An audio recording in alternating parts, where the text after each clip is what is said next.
जे गरीब गोरगरीब विद्यार्थी आहेत किंवा ज्यांनाही कोणाला अधिकारी बनायचं आहे त्यांचा विद्यार्थी टू अधिकारी बनण्यापर्यंतच्या प्रवासाला आपण मदत कशी केली आणि त्यांना अधिकारी घडवून त्यांच्या स्वप्नपूर्ती कशा करून दिल्या, हा झाला आतापर्यंतचा आपला बिझनेसचा पार्ट. आता आपण थोड्याशा बिझनेसच्या फंडामेंटल्स बद्दल आम्हाला तुमच्याकडून जाणून घ्यायला नक्कीच आवडेल. सो बेसिकली जोही कोणी कोणताही बिझनेस, मी एज्युकेशनल बिझनेसबद्दल स्पेसिफिकली बोलत नाही आहे, कोणताही बिझनेस जर एखाद्या विद्यार्थ्याला किंवा एखाद्या माणसाला एखाद्या व्यक्तीला सुरू करायचा असेल सो त्याने कोणते फंडामेंटल्स हे जवळ ठेवले पाहिजे की कोणत्या फंडामेंटल्सला धरून बिझनेस सुरू केला पाहिजे हे थोडंसं आम्हाला मार्गदर्शन मिळालं. हां, नक्कीच. हा अतिशय महत्त्वाचा प्रश्न आहे बिझनेस रिलेटेड.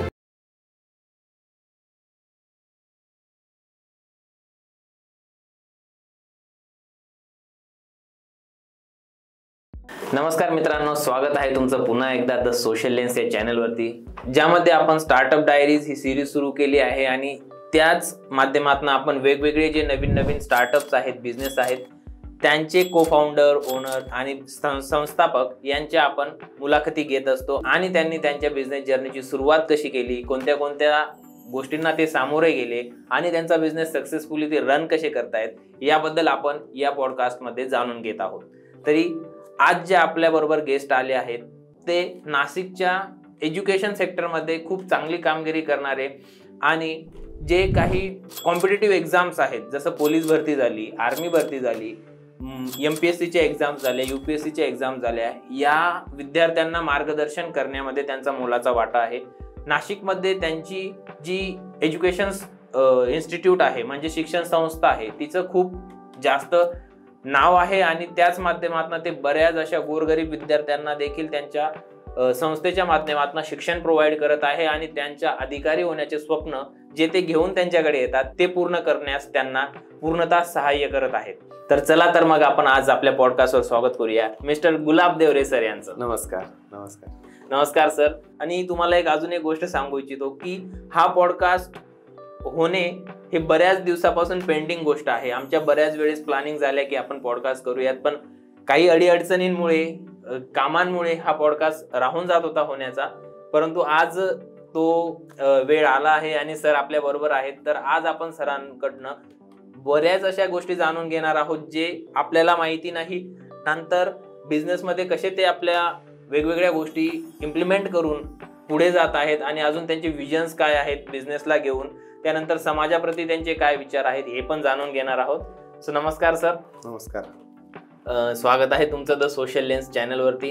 जसं की मी आत्ताच सांगितलं की या चॅनलवरती आपण स्टार्टअप्स काय असतात, त्यांनी त्यांची जर्नी सुरू कशी केली आहे आणि त्यांचं विजन काय आहे या गोष्टींवर जास्त डिस्कस करतो, जेणेकरून जो आपला भारत देश आहे हा विकसनशील देश आहे. अजून विकसित देश होण्यास याला किती वेळ आहे हे तर मला असं एक्झॅक्ट सांगता येणार नाही. बरेच जे तज्ज्ञ आहेत त्यांनी काही कालावधी दिला आहे की 2030 पर्यंत, 2050 पर्यंत भारत हा विकसनशील देशावरून विकसित देशापर्यंतची त्याचा जो प्रवास आहे हा पूर्ण करणार आहे. तर यातलाच थोडासा हातभार लागावा याच उद्देशाने आम्ही या पॉडकास्टमध्ये स्टार्टअप डायरीज ही सिरीज सुरू केली आहे आणि यामध्ये आम्ही कव्हर करायचा प्रयत्न करतो की स्टार्टअप्स हे किती महत्त्वाचे आहेत, बिझनेस हा किती महत्त्वाचा आहे आणि त्यातून विकसनशील देशापासून विकसित देश होण्यापर्यंत कशी आपण मदत करू शकतो या सगळ्या गोष्टी आपण या ठिकाणी उलगडतो आहेत. सो आमच्या प्रेक्षकांना जाणून घ्यायचं आहे की गुलाब देवरे सर कोण आहेत, त्यांनी कसं त्यांचं एज्युकेशनल इन्स्टिट्यूट सुरू केलं आहे आणि ते त्या माध्यमातून काय लोकांपर्यंत पोहोचवण्याचा प्रयत्न करत आहेत आणि लोकांना, समाजाला त्यापासून काय मदत होते आहे. नमस्कार. सर्वप्रथम द सोशल लेन्स या संपूर्ण टीमचे आभार. यांनी आज या ठिकाणी बोलवलं किंवा इन्व्हाइट केलं आणि इथे लोकांसोबत इंटरॅक्शन करण्याची जी संधी दिली त्याबद्दल तुम्ही आणि तुमची जर संपूर्ण टीम असेल, या टीमचं आम्ही सर्वप्रथम द सक्सेस अकॅडमी नाशिक आणि आमच्या संपूर्ण स्टाफकडून आणि द सक्सेस अकॅडमी नाशिकच्या संपूर्ण परिवाराकडून तुम्हाला आम्ही धन्यवाद देतो. या ठिकाणी गुलाब देवरे सर किंवा द सक्सेस अकॅडमी नाशिक हे अनावधानाने सुरू झालं आहे का, तर नाही. एक लक्षात घ्या की सर्वसामान्य शेतकरी कुटुंबात माझा जन्म झालेला. आमचं मूळ गाव उमराणे, तालुका देवळा, जिल्हा नाशिक, जो की आपण म्हणतो की कसमध्ये या परिसरातून आम्ही येतो आणि आमचं मामाकडचं किंवा ती आईकडचं जे गाव आहे ते चांदवड तालुक्यातलं, म्हणून आम्हाला दोन्ही भाषा अवगत आहेत. जसं की आम्हाला ऐराणी भाषा व्यवस्थित बोलता येते आणि आपण मराठी जी भाषा म्हणतो किंवा दक्षिण भागामधले जे लोक म्हणतो ही भाषा आम्हाला व्यवस्थित पद्धतीने बोलता येते.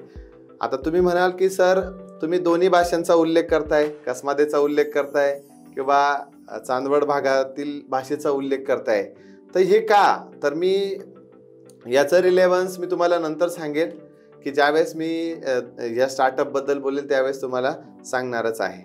2017 नंतर आमच्या डोक्यामध्ये असं आलं की आपणही एज्युकेशन फील्डमध्ये उतरायला पाहिजे टीचर म्हणून. तर सुरुवातीच्या काळामध्ये 11वी-12वीचे सायन्स, त्यामध्ये विशेष करून केमिस्ट्रीचं टीचिंग आम्ही सुरू केलं. MPSC UPSCचा अभ्यास करत असतानाच सोबत ज्या होम ट्युशन असतील त्या होम ट्युशनमध्ये काही वर्क केलं, त्यातून बरेचसे विद्यार्थी घडत गेले. परंतु नंतरच्या काळामध्ये असं वाटायला लागलं की बाबा रे, आपलं पण स्वतःचं कुठलं तरी स्टार्टअप असायला पाहिजे. मग प्रश्न हा होता की 11वी-12वीचं स्टार्टअप सुरू करावं की स्पर्धा परीक्षांचं स्टार्टअप सुरू करावं.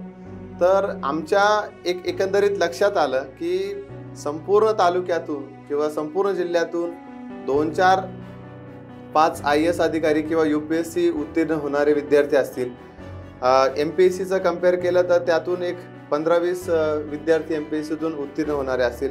परंतु पोलीस भरती किंवा इंडियन आर्मी, जे की आता अग्निवीर या परीक्षांमध्ये कन्वर्ट झालेलं आहेत किंवा अग्निवीरच्या परीक्षा पद्धतीनुसार त्यांचं सिलेक्शन होतं, हे आपल्याला संपूर्ण गावांमध्ये दिसतं. म्हणजे ते चित्र दिसतं. जेव्हा आपण कधी पोलीस भरतीचा किंवा इंडियन आर्मीचा कुठल्याही पोस्टचा जर रिझल्ट बघतो, एक हमखास गावातून 1-2-5 विद्यार्थी त्या भरतीमध्ये पास झालेले असतात. गावाकडील विद्यार्थ्यांचा मोस्टली कल हा पोलीस भरती, आर्मी भरतीकडे असतो. म्हणून आम्ही सुरुवातीला जे स्टार्टअप होतं ते पोलीस भरती, आर्मी भरती या परीक्षांच्या माध्यमातून मार्गदर्शन करायची सुरुवात केली. जसं की तुम्ही सांगितलं आता की तुम्ही सुरुवातीला 11वी-12वीच्या विद्यार्थ्यांना मार्गदर्शन करण्यापेक्षा पोलीस, आर्मी जे मुलं प्रॅक्टिस करतात त्यांना मार्गदर्शन करून त्यांना अधिकारी बनवायचं तुम्ही कार्य सुरू केलं.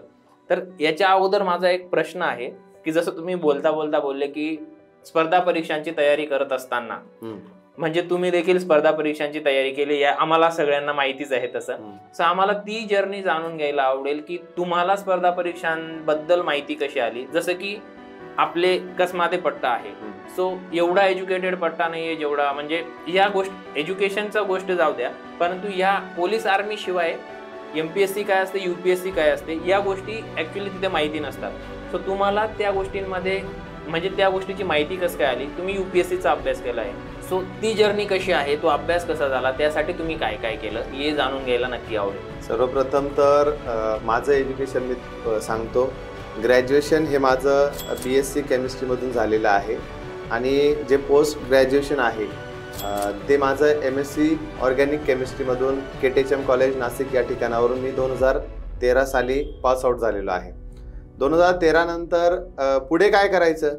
प्रत्येक विद्यार्थ्याला पदवी किंवा MSc केल्यानंतर वाटतं की बाबा रे, आता आपण काहीतरी कुठल्या तरी कंपनीत ड्रीम जॉब जॉईन करू आणि जॉब जॉईन केल्यानंतर आपल्याला कुठंतरी पैसा येईल मंथली बेसिसवरती आणि त्यातून आपल्या फॅमिलीचा उदरनिर्वाह करू किंवा घरच्यांसाठी काही पैसा पाठवू. बरोबर. आता या फील्डमध्ये येण्याचं प्रमुख कारण म्हणजे की ज्या विद्यार्थ्यांनी आमच्यासोबत BSc केलेलं होतं त्यांनी 1-2 वर्षानंतर MPSCचा अभ्यास करून त्यातून त्यांनी पोस्ट मिळवली आणि आमचं तेच पुन्हा एकदा प्रायव्हेटकडे ओढ होता आणि तीच लाईफ चाललेली होती. म्हणजे तुम्ही जॉब करत होते? हा, आम्ही जॉब करत होतो, जॉब केला, परंतु जॉबमध्ये जे सॅटिस्फॅक्शन पाहिजे तसं सॅटिस्फॅक्शन आम्हाला मिळालं नाही.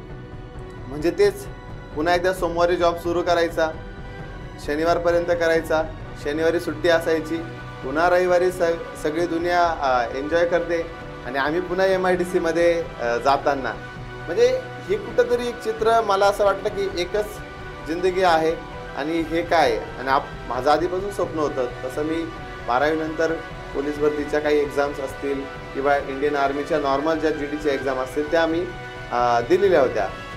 परंतु नंतर आम्हाला असं वाटलं की का रे बाबा आपण ह्या फील्डमध्ये जायला पाहिजे, की MPSC वगैरे आपण करायला पाहिजे. म्हणून मग मी डिसाईड केलं. काही जे थोडेफार पैसे साचलेले होते जॉबमधून, तर जास्त साचले नाही, जास्त खर्चामध्येच गेले, परंतु थोडेफार जे पैसे साचले ते सगळे पैसे घेतले आणि आम्ही थेट मग आता सगळेजण विचारतात की बाबा रे अभ्यास कुठं करायचा. 2012-13 साली आम्हाला अभ्यासासाठी आम्हाला संपूर्ण विद्यार्थ्यांना म्हणजे 3-4 लोक होतो आम्ही, त्यांना असं वाटलं की आपण पुण्याला जाऊयात. मग आम्ही पुण्यात जाऊन काही दिवस सेल्फ स्टडी केला, काही दिवस टेस्ट सिरीज वगैरे जॉईन केली. नंतर कोणीतरी सांगितलं की आता UPSC साठी तुम्ही दिल्लीत जा. बरोबर आहे. मग आम्ही थोडेफार अजून पैसे जमा केले, घरच्यांना विनवणी केली की आमच्यावरती तुम्ही स्पेंडिंग करा, थोडंफार आमच्यावर विश्वास ठेवा आणि आम्ही तुम्हाला काहीतरी परतावा यातून देऊ. पण सगळ्यात महत्त्वाची किंवा मोठी गंमत अशी झाली की पहिलं जे वर्ष होतं आमचं यामध्ये अभ्यास करण्याचं, त्यामध्ये फनी म्हणा किंवा एक विचित्र प्रकार आमच्यासोबत असा घडला की संपूर्ण वर्षभर आम्ही अभ्यास केला आणि जेव्हा पेपर आला तेव्हा मला 100तून फक्त 7च मार्क पडलेले होते. तुम्ही म्हणाल की सर कसं काय. ॲक्च्युली तिथं आमच्याकडनं एक मिस्टेक झाली. 3-4 जे आमचे मित्र परिवार होता, म्हणजे तुमचा जो ग्रुप ग्रुप होता, ग्रुपकडून मिस्टेक झाली. कोणाला 7 मार्क होते, कोणाला 13 होते, कोणाला 12 होते, कोणाला 28 होते. त्यात मला 7 होते, माझ्या मित्राला 13, असे सगळ्यांना कमीच मार्क होते. मेरिट लागला असेल 39 मार्कांसाठी आणि आम्ही कोणीही क्वालिफाय झालो नाही. म्हणजे ती PSIचीच एक्झाम होती. तर त्या ठिकाणी आम्ही तेव्हा सगळे बसून एक ॲनालिसिस केलं की बाबा रे कुठं काहीतरी चुकतंय. ॲक्च्युली आमचं सगळ्यांची मिस्टेक एकच होती की जसंही आम्ही MPSC करण्याचं ठरवलं, परंतु आम्ही कॉलेज लाईफ किंवा कॉलेजची थॉट प्रोसेस किंवा कॉलेजचे मित्र किंवा कॉलेजच्या वाटेवर मैत्रिणी त्या आम्ही अजून सोडलेल्या नव्हत्या की ते गोत्रावळ कंटिन्युअसली आमच्या सोबतच असायचं इन द सेन्स की मोबाईलच्या माध्यमातून सोबत असायचं, व्हॉट्सअपच्या माध्यमातून सोबत असायचं. आणि हे करत असताना आम्ही एकाच वेळेस 2-3 गोष्टी करत होतो, पॅरलली 1-2 गोष्टी करत होतो. सोशल मीडियावरती जाणं असेल, हे करणं असेल, ते करणं असेल, आम्ही त्या गोष्टी करत होतो. आणि त्याचंच आम्हाला छान असं फळ भेटलं. छान फळ म्हणजे की 7 मार्क, एकाला 13. रात्री 3 वाजता म्हणजे गमतीची गोष्ट अशी आहे की रात्री 3 वाजता आम्ही पुणे रेल्वे स्टेशनवरती पोहे आणि चहा खाण्यासाठी गेलो होतो. आणि तिथं मग नंतर ठरवलं की बाबा रे अशी मिस्टेक आपली पुन्हा होतं का म्हणून. त्यानंतर मग आम्ही ॲप्रोच थोडा चेंज केला. ग्रुप डिस्कशन असेल किंवा बाकीच्या सगळ्या गोष्टी आम्ही इन्व्हॉल्व केल्या, सेल्फ स्टडी केला. काही तज्ज्ञ मार्गदर्शक असतील पुण्यामधले किंवा दिल्लीमधले, यांचा आम्ही चांगला फायदा करून घेतला शिक्षकांचा. आणि ह्या शिक्षकांनी आम्हाला शिकवलं. नंतरच्या काळामध्ये आम्ही MPSCच्या इंटरव्ह्यूपर्यंत गेलो काही पोस्टसाठी. अनफॉर्च्युनेटली आमचं क्लिअर झालं नाही. UPSCचं प्रिपरेशन केलं, UPSCपर्यंत पोचलो, इतरही परीक्षा दिल्या. आणि या जर्नीतून एक प्रेरणा मिळाली की आता बाबा रे आपलं कुठंतरी होईल.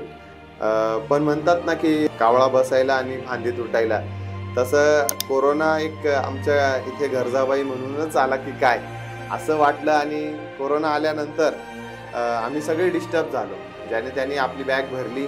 आणि जसं की आता तुम्ही IT वाले किंवा हे लोक बघतात वर्क फ्रॉम होम, तेव्हापासूनच किडा आलेला आहे तो. तर तेव्हा आम्ही सगळेच गावाकडे गेलो तर आम्हाला उमजेनाच की आता पुढे काय होईल काय नाही. मग घरच्यांचं पुन्हा प्रेशर, तुम्ही एवढे मोठे झाले, तोपर्यंत कमी वय नाही म्हटलं तरी 30 आम्ही क्रॉस केलेली. आणि माझं लग्न नाही काय नाही, घरचे असं टेन्शनमध्ये की आता याचं काय होईल. बरोबर. मग त्यातून म्हटलं की आता नातेवाईकांकडे आम्ही जेव्हा जायचो कुठल्याही कार्यक्रमाला बोलण्यासाठी, नातेवाईक म्हणायचे की तुमच्यामुळे सगळी वाट लागली. म्हणजे कोरोनाने वाट लावली, ते कोरोनाला दोष देत नव्हते, परंतु स्पर्धा परीक्षा करणाऱ्या विद्यार्थ्यांना जास्त बोलणं ऐकावं लागलं. त्यातून मग हा नवीन स्टार्टअप सुरू झाला. म्हणजे ह्या सगळ्या गोष्टीवर आता मात कशी हा, करायची, yes. जॉब तर आपल्याला करायची नाही. सो त्याच्यावर मात करण्यासाठी तुम्ही एक इनिशिएटिव्ह घेतला की जे काही म्हणजे तुम्ही अचीव करू शकले नाही तर तुमच्या मार्गदर्शनाखाली आता पोलीस भरती आणि आर्मी भरती हे मुख्यत्वे निवडण्याचं दुसरं सगळ्यात महत्त्वाचं कारण म्हणजे आम्ही ग्रामीण भागात राहणारे विद्यार्थी होतो आणि ग्रामीण भागामध्ये ह्या ना त्या कारणाने भरती आल्यानंतर एक जे मिडलमॅन म्हणतो आपण किंवा जे फ्रॉडी लोक आहेत किंवा जे बकवास गिरी करणारे की गावागावात जाणार आणि कुठंतरी एक पुढे सोडणार, सांगणार की 1,00,000-2 लाख रुपये माझ्याकडे दे, मी तुझं काम करून देतो. आणि त्यातून असे भरमसाठ लोक त्यांच्या जाळ्यामध्ये अडकलेले होते आणि त्या जाळ्यातून शेतकऱ्यांचे जे गरिबांचे मुलं असतील त्यांचे 1,00,000, 2-2, 3-3 लाख रुपये किंवा 5-5 लाखांपर्यंत पैसे बुडले. आणि लोकांना एक नैराश्य आलेलं होतं की नाही बाबा, पैसे दिल्याशिवाय या पोलीस भरती किंवा आर्मी भरतीमध्ये जाता येतच नाही, असा गावाकडे एक गैरसमज तयार झालेला होता. मुळात म्हणजे आम्ही जेव्हा हे स्टार्टअप सुरू केलं तेव्हा आमच्या मनामध्ये किंवा आम्ही सर्वप्रथम लोकांना पटून हेच सांगत होतो की बाबा रे, एकदम थोड्या फीजमध्ये, तेव्हा तर माझी अकॅडमीची फीज 5,000 रुपये होती फक्त, या थोडक्या फीजमध्ये ही तुमचा मुलगा पास होऊ शकतो. तर हे कुठे ना कुठे एक लोकांना स्टार्टिंगला जेव्हा आम्ही ओरडून सांगत होतो की बाबा रे आमच्याकडे पाठवा, आम्ही आमच्या वजनापेक्षा डबल वजन एवढे की वजनापेक्षा जास्त पुस्तकं आम्ही वाचलेली आहेत आणि याचा कुठेतरी तुम्ही फायदा करून घ्या. लोकांना ज्यांना असं वाटलं की चला बाबा हे पोरग घरी काहीच करत नाही तर द्या याच्याकडे पाठवून, सक्सेस अकॅडमीला द्या पाठवून, होईल काहीतरी याचं. मग असे काही चुकून म्हणा, काही मित्रांच्या रेफरन्सनी म्हणा, काही आमच्या थोड्याफार रील्स किंवा मार्केटिंग स्टाईलनी म्हणा, थोडेफार पोरं येत गेले, ग्राउंडवरती बघत गेले, करत गेले आणि त्यातून पुढील अकॅडमी स्टार्ट केल्यानंतर लगेचच 4 ते 5 महिन्यामध्ये आमचे 6 रिझल्ट्स आले. आणि ही एक आमची एक म्हणजे बिग अचिव्हमेंट ठरली की 6 महिन्यामध्ये हा व्यक्ती फक्त 5,000 रुपये घेऊन एवढ्या विद्यार्थ्यांना पास करू शकतो. तर कुठेतरी ही खबर वाऱ्यासारखी पसरली. मी तुम्हाला सांगितलं की सुरुवातीलाच की आम्ही मूळ म्हणजे उमराण्याचे, कसमादेतले, कसमादे पट्ट्यामध्ये काय रे भाऊ कुठे पोरं पास होईनात म्हणीसन पटकन ती खबर वाऱ्यासारखी कसमादेत पसरली. जशी कसमादेत वाऱ्यासारखी पसरली त्याच पद्धतीने ती चांदवड किंवा निफाड तालुक्यात ती वाऱ्यासारखी पसरली. दोन्ही भागांचा आम्हाला फायदा झाला आणि भरमसाठ आमच्या बॅचेस भरायला सुरुवात झाली. यस, तिथून जशी काही तुम्हाला सुरुवात झाली तसं अजून ती ग्रोथ ग्राफ हा उंचावरच जातो आहे. बरोबर. सो जसं की पोलीस आर्मी झालं त्याच्यानंतर जसं मला माहिती आहे की MPSC आणि UPSCच्या देखील पोरांना आपण आता मार्गदर्शन करायला सुरुवात केली आहे. सर, तुमचा जो अनुभव आहे MPSC UPSC करणारे मुलं जे आता अभ्यास करत आहेत त्यांना तुम्ही काय सांगू इच्छिता की अभ्यास करण्याच्या पद्धती कशा ठेवल्या पाहिजे त्यांनी? MPSC UPSCच्या विद्यार्थ्यांना सर्वप्रथम तुम्ही बोलेल की बाबा रे, तुम्ही MPSC UPSC मध्ये 2-3 गोष्टींकडे लक्ष दिलं पाहिजे. सगळ्यात पहिली गोष्ट तुम्ही तर ही लक्षात ठेवा, जसं मी सुरुवातीला सांगितलं की आम्ही कॉलेज लाईफ आणि स्पर्धा परीक्षांची लाईफ ही वेगळी ठेवा. म्हणजे कॉलेज लाईफला तुम्ही स्पर्धा परीक्षांच्या लाईफमध्ये ओढून आणू नका. ज्या वेळेस तुम्ही एकाच वेळेस कॉलेज लाईफ, तुमची पर्सनल लाईफ, तुमची फॅमिलीचं प्रेशर असं सगळं एकाच वेळेस आणायला जाल तर तुम्ही त्यावेळेस 100% भेळ बनवणार आणि त्यात तुम्ही रडणार आणि तुमच्या आयुष्याची ओली भेळ झाल्याशिवाय राहणार नाही असं मी म्हणेल. त्यामुळे एक गोष्ट किंवा जास्तीत जास्त 2 गोष्ट एकाच वेळेस तुम्ही करू शकतात. माझं असं म्हणणं आहे की start from the basic. Actually स्पर्धा परीक्षांच्या मुलांना अजून एक दुसरी बाब मला सांगायची आहे की प्रश्न विचारायला तुम्ही अजिबात लाजू नका. जे कोणी टीचर असतील तुमच्या समोर ते त्या टीचर्सला तुम्ही जे शिक्षक असतील त्यांना तुम्ही प्रश्न विचारा. तुम्ही असा विचार नका करू की बाबा रे हा शिक्षक मला इतिहास शिकवतोय आणि मी स्वतः मेकॅनिकल इंजिनियर आहे आणि मी कसा प्रश्न विचारू याला. बरोबर. म्हणजे असा विचार नका करू. तो ज्याच्या हातात माईक आहे किंवा जो डायसवरती आहे, हिस्ट्री शिकवतोय, त्याला 2-4 पावसाळे त्यांनी जास्त बघितले तुझ्यापेक्षा. म्हणून मला असं वाटतं की तुमचं शिक्षण कोणत्याही पदवीमध्ये झालेलं असेल, परंतु तुमच्या वर्गामध्ये गायडन्स करायला येणारा जो शिक्षक आहे त्या शिक्षकाला तुम्ही जरूर प्रश्न विचारा आणि स्वतःच्या नोट्स वगैरे बनवायला सुरुवात करा. रेडीमेड नोट्स मी वाचतो, मी यूट्यूबवरती थोडेफार व्हिडिओ बघतो, शॉर्ट्स बघतो, अशाने तुमचा अभ्यास होणार नाही. न्यूजपेपर रिडिंगही तेवढंच महत्त्वाचं आहे. जसं की आपण आतापर्यंत बघितलं की तुम्ही एज्युकेशनल बिझनेसला सुरुवात कशी केली आणि यातून जे गोरगरीब विद्यार्थी आहेत किंवा ज्यांनाही कोणाला अधिकारी बनायचं आहे त्यांचा विद्यार्थी टू अधिकारी बनण्यापर्यंतच्या प्रवासाला आपण मदत कशी केली आणि त्यांना अधिकारी घडवून त्यांच्या स्वप्नपूर्ती कशा करून दिल्या. हा झाला आतापर्यंतचा आपला बिझनेसचा पार्ट. आता आपण थोड्याशा बिझनेसच्या फंडामेंटल्स बद्दल आम्हाला तुमच्याकडून जाणून घ्यायला नक्कीच आवडेल.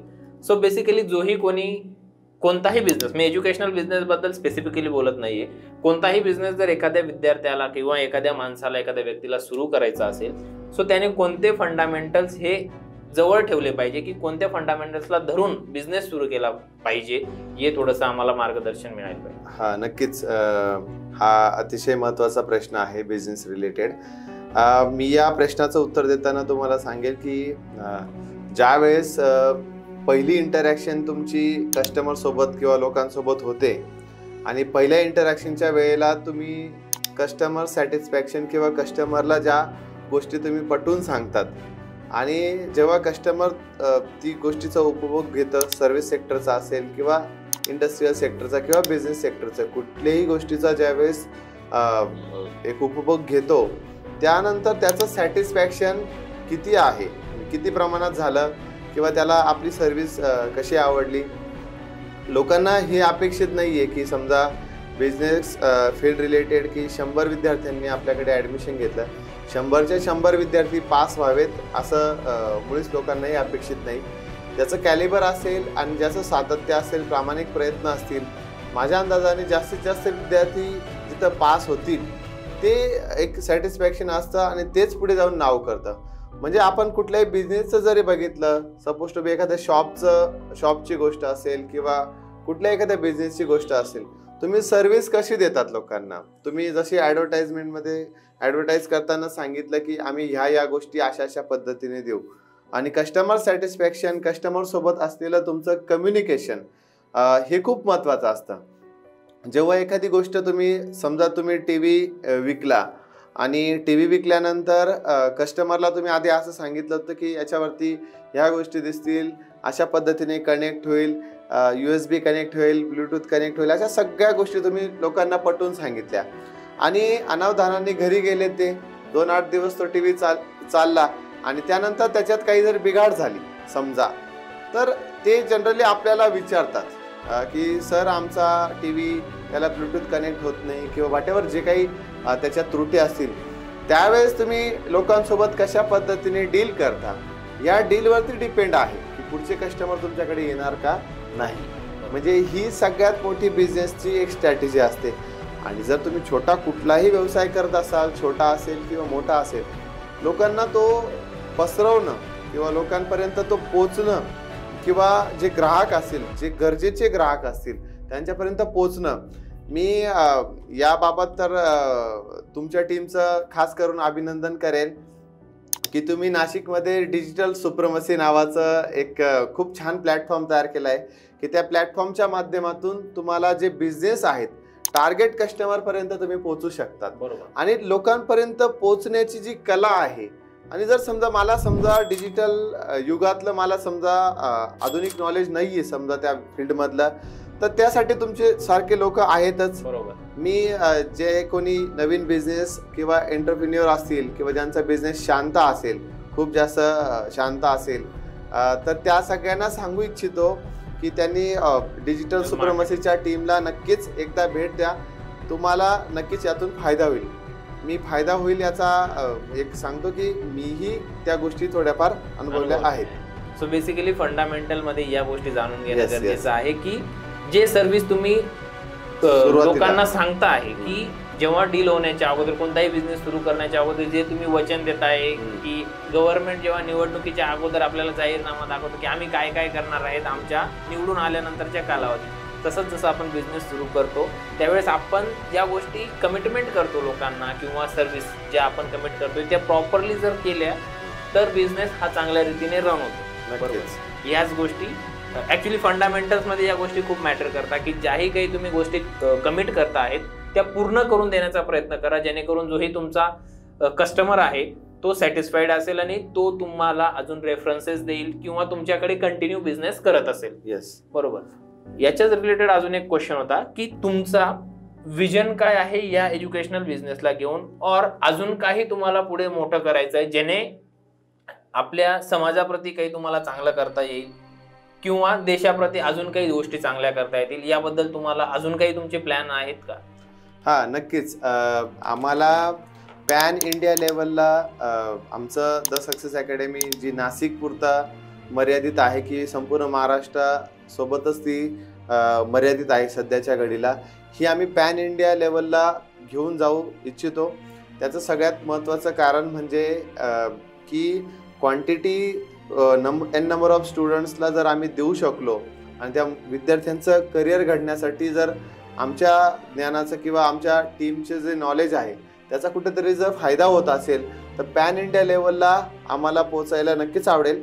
आणि जसं कस्टमरची क्वांटिटी समजा वाढली आणि आम्ही क्वालिटीवरती तर संपूर्णपणे आमची पूर्ण टीम निगराणी करणारच आहे, परंतु क्वांटिटी सपोज टू बी जास्त झाली ऑनलाईन मीडियमच्या माध्यमातून तर कुठेतरी ती सर्व्हिस लोकांना कमी पैशांमध्ये भेटू शकते किंवा आम्हाला प्रोव्हाइड करता येईल.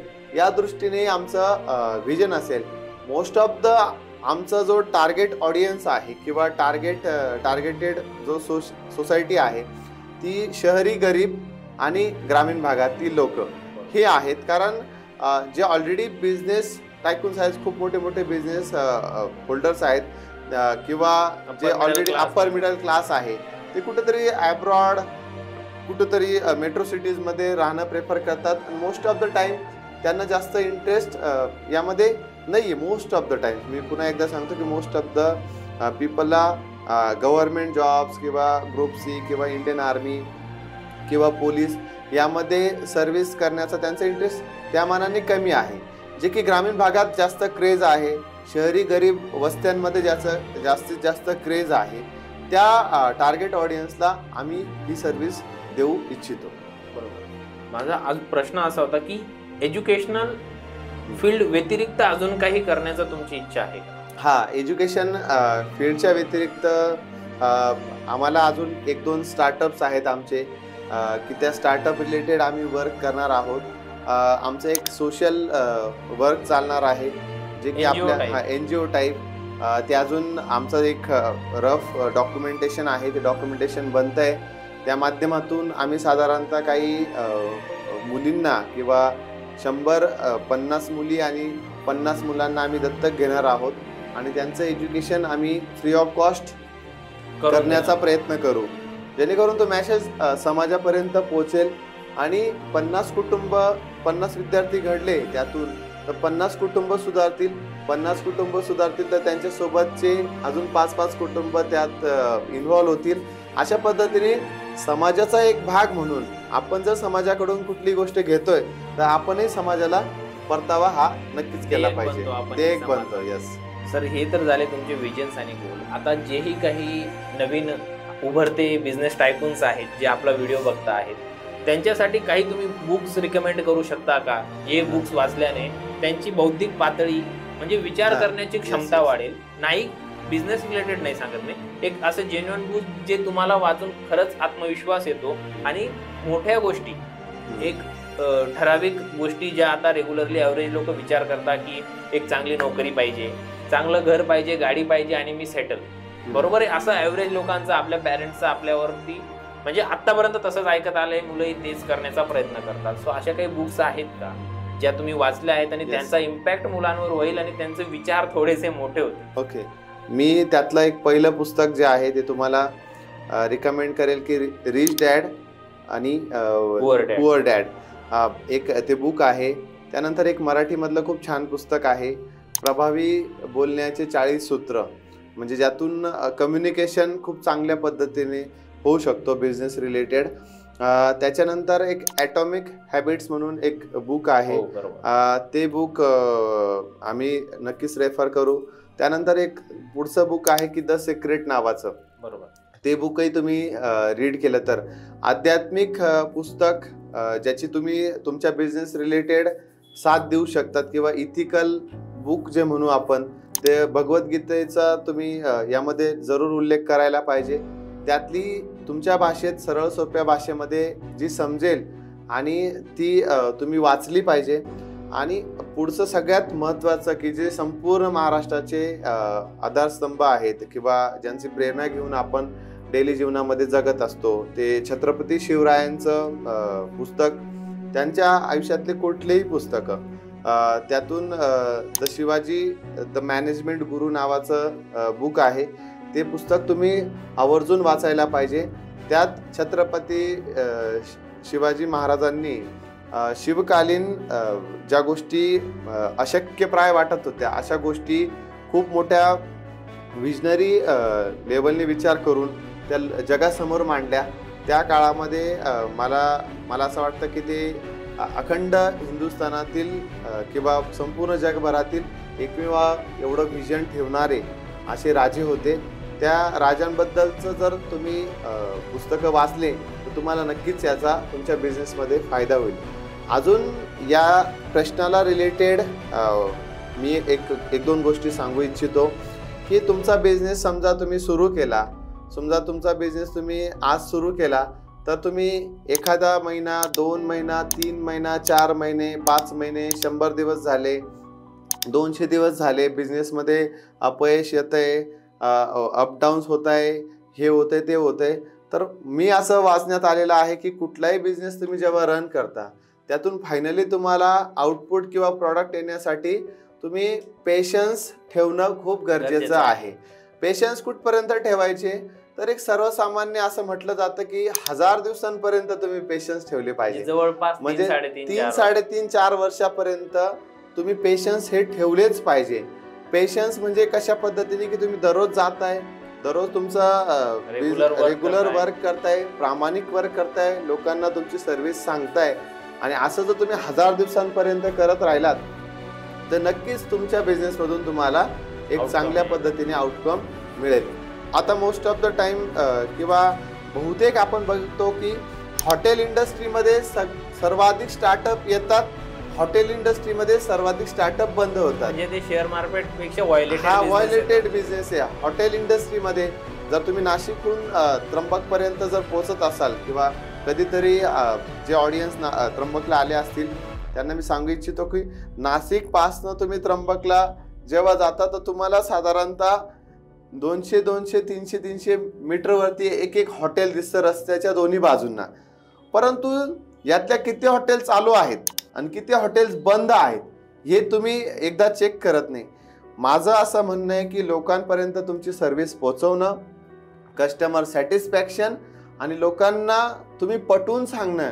आजचं जग हे सोशल लेन्सचं आहे किंवा सोशल मीडियाचं आहे. सोशल मीडियाच्या माध्यमातून लोकांपर्यंत पोचणं हे खूप गरजेचं आहे. मला असं वाटतं की बिझनेस रिलेटेड ह्या गोष्टी तुम्ही जर केल्या तर मला सांगायला नक्की आवडेल की तुम्ही कुठल्याही बिझनेसमध्ये फेल होणार नाही. बरोबर. तुम्ही पुस्तक जे रेफर करत होते त्यात शिवाजी द मॅनेजमेंट गुरु, बरोबर. मला त्या पुस्तकातून तुम्हाला काय असे पॉईंट्स आहेत, जे 1-2 पॉईंट्स जे प्रेक्षकांना सांगायला आवडेल, जे तुम्ही आत्ता करंटली जो बिझनेस रन करतायत त्यामध्ये इम्प्लिमेंट करता आहेत, ज्याच्याने तुम्हाला खूप जास्त फायदा झाला आहे? हे बघा, छत्रपती शिवरायांच्या आयुष्याबद्दलची कुठलीही गोष्ट असेल त्यातून आपण बहुतेक आदर्श घेऊ शकतो. त्यामध्ये सर्वसमावेशकता म्हणजे कुठल्याही जात, पात, धर्म, पंथ, लिंग याचा कुठल्याही मनामध्ये पूर्वग्रह न ठेवता तुमच्याकडे येणारा जो कस्टमर आहे त्याचं सॅटिस्फॅक्शन करणं गरजेचं आहे, की त्याला समान संधी किंवा समान सेवा देण्याचं काम हे तुमचं आहे. हे माझ्या राजांनी मला या शिकवणीतून दिलं आहे. दुसरी गोष्ट, यामध्ये लीडरशिप क्वालिटी किंवा आपण म्हणतो की लीड कसं करायचं किंवा तुमचे जे ज्युनियर्स असतील त्या ज्युनियरसोबत कम्युनिकेशन कसं करायचं.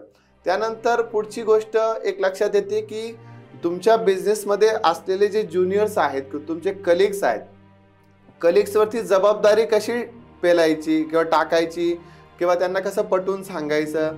आणि छत्रपती शिवरायांच्या काळामध्ये ज्या पद्धतीने एक लॉयल सगळे सरदार त्या ठिकाणी तयार केले होते छत्रपती शिवरायांनी, त्याच पद्धतीने एक बिझनेस ओनर जे आहे त्या बिझनेस ओनरच्या सोबतचे जे कलिग्स असतात, जे कर्मचारी असतात, मुख्यत्वे करून जे कर्मचारी असतात जे की लोकांपर्यंत पोहोचतात. बिझनेस ओनर तर एका बाजूला एका खुर्चीत बसलेला असतो, परंतु ते जे कर्मचारी इंटरॅक्शन करतात त्या कर्मचारी कस्टमर आणि बिझनेस ओनर यांच्या कुठेतरी एक सूत्रीपणा असायला पाहिजे. मला असं वाटतं की छत्रपती शिवरायांच्या आयुष्यातून आपण या गोष्टी शिकल्या तर आपण नक्कीच पुढे जाऊ. इथिकल गोष्टी केल्या पाहिजे, म्हणजे ज्या नैतिकतेला धरून ज्या गोष्टी असतील त्या गोष्टी तुम्ही नक्कीच बिझनेसमध्ये वापरल्या पाहिजे. बरोबर. सो बऱ्याच साऱ्या गोष्टी आहेत शिकण्यासारख्या. सो मी सगळ्यांना रेकमेंड करेल की सरांनी जेही काही पुस्तक सांगितले आहेत त्यातले बरेचसे पुस्तक मी पण वाचले आहेत. जसं द सिक्रेट झालं, रिच डॅड पुअर डॅड झालं, त्यानंतर शिवाजी द मॅनेजमेंट गुरु माझं वाचायचं राहिलं. मी नक्कीच पॉडकास्ट झाल्यानंतरच त्याच्याबद्दल थोडीशी इमर्जन्सीने ते पुस्तक वाचायला घेतो आणि ते वाचायला सुरुवात देखील करतो. आता शेवटचा प्रश्न असणार आहे सर. थोडासा हा प्रश्न कदाचित वेगळा वाटेल तुम्हाला, परंतु आता जे तुम्ही करता आहे, जोही बिझनेस करताय त्यात तुम्ही सॅटिस्फाईड आहात का, किंवा त्याहून जेही काही तुमचं इन्कम जनरेट होत आहे त्यातून तुम्ही सॅटिस्फाईड आहात का, या गोष्टी थोड्याशा आम्हाला जाणून घ्यायच्या. हां, नक्कीच. इन्कमचा विचार केला तर आम्ही सध्याच्या घडीला संपूर्णपणे सॅटिस्फाईड आहोत हे मी तुम्हाला सर्वप्रथम सांगतो. कारण जेव्हा आम्ही बिझनेस स्टार्ट केला त्यावेळेस आमच्या एक्सपेक्टेशन खूप काही नव्हत्या, परंतु सक्सेस अकॅडमीचा परिवार, यावर डिपेंड असणारे जे लोक आहेत हे सगळे वाढल्यानंतर इन्कमचा आम्हाला विचार करावाच लागतो. आणि जर आमच्याकडे समजा इन्कम चांगल्या पद्धतीने जनरेट झाला तर सोशल वर्कच्या माध्यमातूनही आम्हाला समाजाला परतावा देता येईल. त्यामुळे मला असं वाटतं की आम्ही अजून जर बिझनेस ग्रो झाला तर त्याचा परतावा आम्ही समाजासाठी करू. जसं की तुम्ही बोललेच की तुम्ही एनजीओ वगैरे करणार आहे. आता सर, आतापर्यंत आपण फंडामेंटल्स कव्हर केले, फंडामेंटल झाले, बिझनेस कसा रन करायचा, सगळ्या गोष्टी झाल्या. पण मला तुमच्याकडून एक गोष्ट जाणून घ्यायला आवडेल की तुम्ही मार्केटिंगला किती सिरियस घेता. की बिझनेस म्हटला की मार्केटिंग ही गोष्ट गरजेचीच आहे, आणि मी आवर्जून या गोष्टी सांगण्यामागे कारण की मीही मार्केटिंग फील्डमध्येच आहे. डिजिटल मार्केटिंग या फील्डमध्ये आम्ही काम करतो आहेत. आमची कंपनी देखील आहे डिजिटल सुप्रीमसी, ज्यामध्ये आम्ही सगळ्या छोट्या मोठे जेही बिझनेस आहेत, स्टार्टअप्स आहेत, त्यांना डिजिटल मार्केटिंग प्रोव्हाइड करायचा प्रयत्न करतो. बेसिकली आम्ही त्यात काय करतो, आत्तापर्यंत लोक किंवा सगळे बिझनेसेस हे ऑर्गॅनिक मार्केटिंग किंवा ट्रेडिशनल मार्केटिंग करत होते, ज्यामध्ये पॅम्पलेट्स वाटणे, जाहिराती लावणे, पोस्टर्स लावणे, रेडिओला ॲड देणे, या सगळ्या गोष्टी त्यात इन्क्लूड होत्या.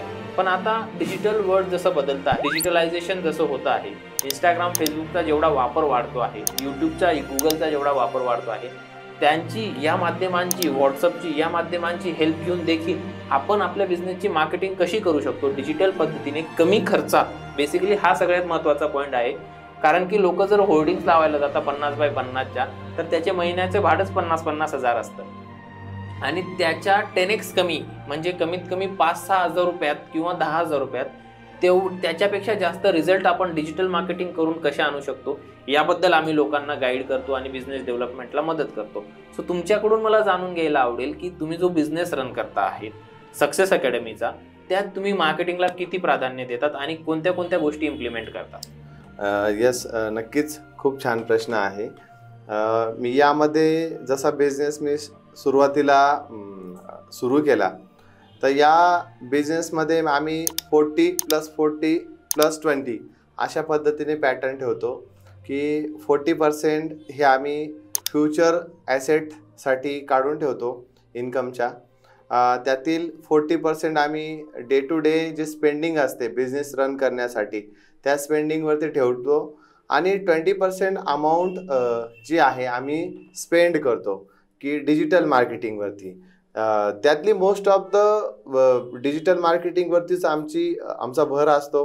आणि जे ऑफलाईन किंवा ट्रॅडिशनल मार्केटिंग आहे, शक्यतो आजकाल सगळे किडे झालेले आहेत मोबाईलमध्ये, तर आम्ही डिजिटल मार्केटिंगला जास्त प्रेफरन्स दिला आणि त्यातून आम्हाला खूप छान पद्धतीने रिझल्ट्स पण आलेले आहेत. म्हणून मी लोकांना किंवा नवीन स्टार्टअप जे आहेत त्यांना नक्कीच रिकमेंड करेल की तुम्ही हा फॉर्म्युला जो आहे 40+40+20चा हा कुठेतरी अप्लाय करा. पहिल्या 1 किंवा 2 महिन्यामध्ये तुम्हाला लगेचच रिझल्ट येणार नाही, परंतु तुम्ही डिजिटल मार्केटिंग ही अशी गोष्ट आहे की किमान तुम्ही एखादा वर्ष जर एखाद्या चांगल्या टीमला किंवा जे होतकरू आहेत त्यांना दिलं तर तुमचं डिजिटल मार्केटिंगच्या रूपाने तुमचा बिझनेस नक्कीच 30 ते 40% वाढल्याशिवाय राहणार नाही. बरोबर. सो म्हणजे तुम्ही जो सांगितला 40-40-20चा रूल, हा बरेच बिझनेसेस अप्लाय करतात आणि ते गरजेचंच आहे. नाहीतर मार्केटिंग बद्दल जर बोलायचं झालं तर लोक काय करतात, म्हणजे प्रत्येक बिझनेस ओनर्स किंवा बिझनेसेस काय करतात, सीझनल मार्केटिंग करतात.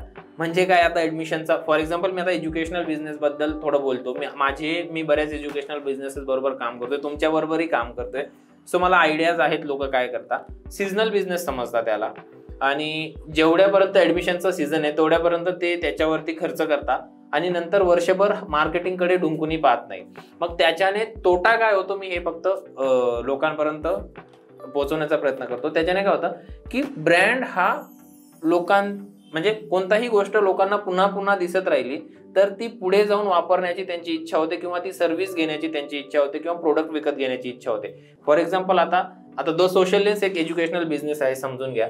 त्याची आपण 1 महिन्यापुरती मार्केटिंग केली, दुसऱ्या महिन्याला थोडाफार रिझल्ट आला आणि ते आपण फक्त रिझल्ट आल्यानंतर ती सर्व्हिस प्रोव्हाइड करायला लागून जातो आणि नंतर दुसऱ्या वर्षाने पुन्हा मार्केटिंग करायला लागतो. दुसऱ्या वर्षाला त्यावेळी तो उरलेले जे 10-11 महिन्याचा पिरियड असतो त्यात लोकांना द सोशल लेन्स नाव लक्षात राहत नाही. त्यामुळे पुन्हा 0 पासून ती मार्केटिंग करावा लागते आणि पुन्हा मग रिझल्ट जे येतात ते थोडेसेच येतात.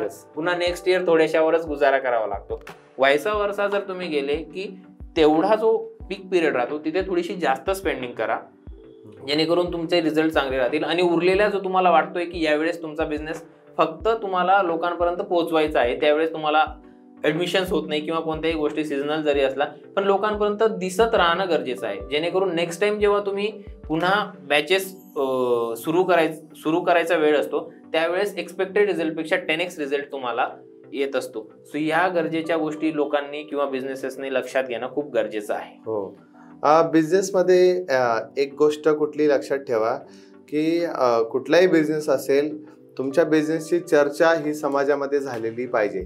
तुम्ही कायम चर्चेत पाहिजे. कायम चर्चेत म्हणजे मी त्यामध्ये पुन्हा एकदा सांगतो की निगेटिव्ह चर्चा नाही, सकारात्मक गोष्टी किंवा चांगल्या गोष्टी तुमच्या हातून घडताय ह्या लोकांपर्यंत जोपर्यंत पोहोचत नाही तोपर्यंत लोक तुमच्याकडे येत नाही. आता इथं शेजारी कोण राहतं आणि पलीकडच्या गल्लीत कोण राहतं आपल्याला तिथले लोक ओळखत नाही, परंतु आपला बिझनेस जर कायम चर्चेत असला तर आम्हाला हाही अनुभव येतो जेव्हा आम्ही समाज माध्यमावरती एखादी गोष्ट टाकतो किंवा एखादा रील अपलोड करतो किंवा एखादा फोटो टाकतो तर लोक आम्हाला नंतरच्या काळामध्ये जेव्हा कधी प्रत्यक्ष भेटतात तर लोक आम्हाला आवर्जून सांगतात की सर अमुक रिझल्ट तुमच्याकडे आला, खूप छान काम करताय, आम्ही कालच तुमचं व्हॉट्सअप स्टेटस बघितलं, आम्ही परवाच तुमचं रील्स बघितलं. हे बघून कुठंतरी आम्हाला चांगलं वाटतं. पण याच्या बॅकएंडला जे काम करणारे आहेत, जसं की एखादा डिजिटल मार्केटिंग एजन्सी असेल, त्यांना विशेष धन्यवाद आम्ही देऊ इच्छितो की त्यांच्यामुळेच आम्ही आज या लेवलवरती आलेलो आहोत किंवा आमचा बिझनेस लोकांपर्यंत पोहोचलेला आहे. म्हणून डिजिटल सुप्रमसी सारखी एखादी टीम असेल तर त्या टीमचेही मी मनापासून धन्यवाद देतो की ह्या टीमचंच एक काय म्हणता येईल की ह्या टीमची कुठेतरी एक मेहनत आणि ह्या मेहनतीच्या जोरावरतीच आज द सक्सेस अकॅडमी नाशिक इथपर्यंत पोहोचलेली आहे. आणि याचाच परिणाम म्हणून महाराष्ट्र शासन देशदूत न्यूज तर्फे आम्हाला गुरु शिक्षण सन्मान मिळाला. या सन्मान मिळताना मी तिथं मेन्शनही केलं होतं की आमच्या सोबतचे जे आमचे सगळे कलिग्ज असतील जे फ्रंटला काम करतात, जे मुलांपर्यंत पोहोचतात आणि जे बॅकएंडला काम करतात त्यांना आम्ही विसरून चालणार नाही. मग बॅकएंडला काम करणारे न्यूजपेपर देणारे असतील किंवा क्लासरूम क्लिनिंगवाले असतील किंवा इतरही सगळ्या गोष्टी, जे की आम्ही कुठलीही गोष्ट एखादी बोलतो ती समाजापर्यंत पोचवतो, समाजापर्यंत पोचवण्याची जी गोष्ट सगळ्यात महत्त्वाची आहे, अशा डिजिटल मार्केटिंग एजन्सीचेही आम्ही नक्कीच या निमित्ताने आभार मानू. So thank you sir. तर हाच आपला पॉडकास्ट होता आजचा. यात आपण आज बऱ्याच गोष्टी शिकलो की बिझनेसचे फंडामेंटल्स काय असतात, मार्केटिंग किती इम्पॉर्टंट आहे, त्याचबरोबर एज्युकेशनल बिझनेस जर कोणी करणार असेल तर त्याने कोणत्या कोणत्या गोष्टींवरती लक्ष दिलं पाहिजे. आणि सरांनी काही पुस्तकं आपल्याला रेफर केले आहेत, ते नक्की आवर्जून सगळ्यांनी वाचावेत असं माझी मनापासून इच्छा आहे. मी देखील त्यातले काही पुस्तकं आहेत जे माझे वाचायचे राहिले आहेत. डेफिनेटली मी ते पॉडकास्ट संपल्यानंतरच त्यांचा शो म्हणजे घेऊन ते मी वाचायला सुरुवात करेल. सर खूप छान पॉडकास्ट झाला, खूप सुंदर गोष्टी तुमच्याकडनं आज शिकायला भेटल्या. डेफिनेटली काही गोष्टी ज्या आहेत मी देखील माझ्या बिझनेसेसमध्ये लॅक करतो आहे, त्या मी इम्प्लिमेंट करायचा प्रयत्न करेल. प्रेक्षकांना देखील बऱ्याच गोष्टी शिकायला मिळाल्या असतील. डेफिनेटली जेही तुम्हाला काही आवडल्या गोष्टी या पॉडकास्टमधल्या त्या कमेंट बॉक्समध्ये नक्की सांगा. आणि पुढचा पॉडकास्ट तुम्हाला अजून कोणत्या विषयावर जाणून घ्यायचा आहे, कोणत्या विषयावर अजून तुम्हाला चर्चा ऐकायला आवडेल, याबद्दल देखील तुम्ही कमेंट बॉक्समध्ये सांगा. आपण नक्कीच तसं काहीतरी ऑर्गनाईज करू. धन्यवाद सर, तुम्ही वेळात वेळ काढून आमच्याकडे आले. पुन्हा एकदा आपण भेटू, अजून एखाद्या वेगळ्या गोष्टीवर, वेगळ्या विषयावर चर्चा करू. सोशल लेन्सच्या माध्यमातून तुमचे विचार आपण प्रेक्षकांपर्यंत पोहोचवण्याचा नक्कीच एकदा प्रयत्न करू. धन्यवाद, तुम्ही आलेत. Thank you so much.